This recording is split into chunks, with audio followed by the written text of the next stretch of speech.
Hey guys! So the new game mode came out yesterday and, well, players have different opinions. Some say it's an esports game mode, some say it's a smaller domination with tanks, so today I want to discuss it myself.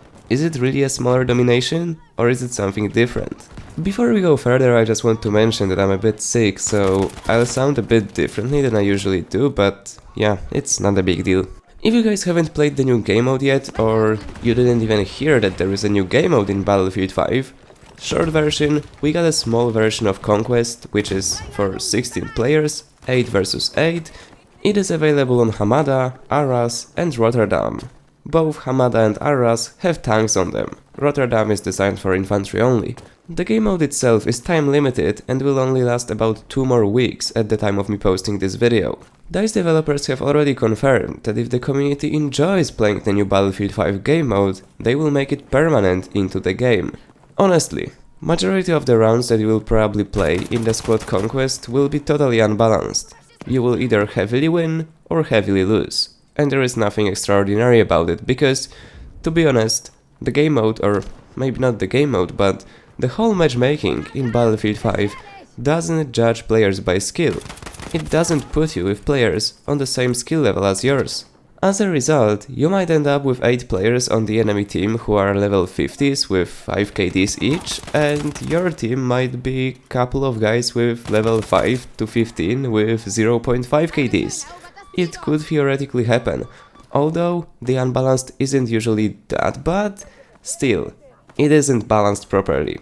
And it will never be, unless DICE introduces some ranking system for the game mode. Generally speaking, we have quite a big group of players who are saying that the game mode isn't anything special and it's just a smaller version of Domination with tanks. And yes, they are partially right, and also partially wrong. Because, in theory, if you had a pre-made squad of 4, even 4 because you can't matchmake with other 7 players, so you technically shouldn't be able to matchmake with a team of 8. The game mode becomes a lot more unique and interesting at the same time, because you can actually pull off some impressive actions with your team. However, if you're gonna play it on public, and currently that's the only way to play it, you will not really get those moments.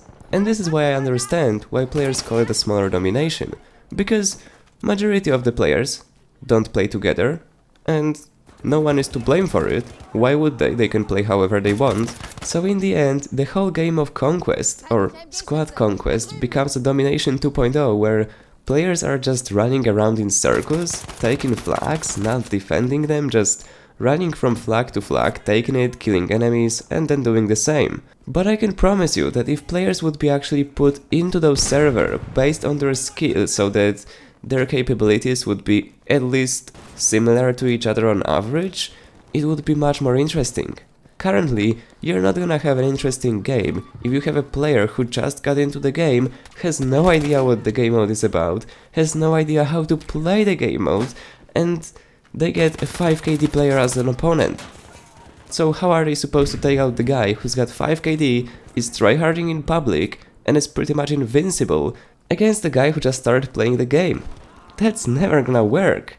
I'll be honest, I've played quite a few rounds of Squad Conquest, and I only had one really interesting round where we actually pulled off a comeback and we won the game by a couple of tickets.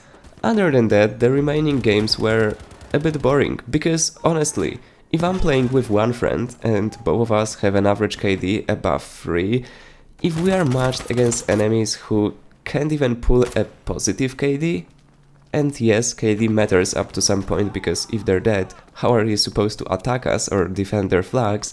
And such gameplay simply becomes boring, because we don't really have to think about what we're doing. We just have to apply the basics to the game mode and run around shooting the enemies. That's pretty much it. And there is no like clutch or holding the objective moments, because the enemies aren't on the same level. Now, if we were matched against players who also are on this average 3 KD and have high score per minute, have high accuracy, then it would be fun. Then we have some challenge. And they also have some challenge. And it's actually engaging. And of course, it's not about bragging about statistics or being better than other players, it's simply about illustrating the unbalance problem. Really, if you have two experienced players working together, it's not that big of a deal to defeat the enemy team of 8, especially if they're randoms. And also, especially if you have 6 other teammates in your team, because even if they're not doing anything useful, they're still creating a distraction, so you can just run around the enemies, shoot them in the back. It's incredibly easy. Although, putting aside all of the matchmaking balancing problems, the game mode itself is actually fun and actually really well designed. Rotterdam was redesigned a bit, the map has a bit more cover, or actually a lot more cover, which is very welcome for such mode, and it's really playing well. Though, putting tanks in an 8v8 environment, I have mixed feelings about it. I'm not really sure if I like the tank being there on some maps, but yeah, we'll see. I'm gonna test out the game mode more. Maybe it will become more balanced as the players learn how to play the game mode properly. We will see.